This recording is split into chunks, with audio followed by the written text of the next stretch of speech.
All right, prime time. Here's the video to find the winner of our 1957 Topps Mystery Box 5-pack. This is number one. I do have another one to list here in just a second. We'll check the time, May 4th at 5:05 p.m. We're going to go over to the break and type live. And we have May 4th at 5:05 p.m. Here's the list of our 10 entries. We're just going to randomize your names. Then whoever is on top after the final roll wins the 5-pack. So we need a dice roll of 5 or higher. There's 7. All right, 7 times. Here we go. 1, 2, 3, 4, 5, 6. Last and final. Here we go. Good luck.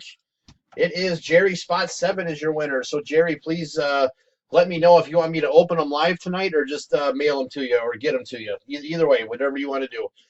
So again, there's our verification code and our timestamp. Once again, May 4th at 5:06 p.m. That's it, guys. Thanks.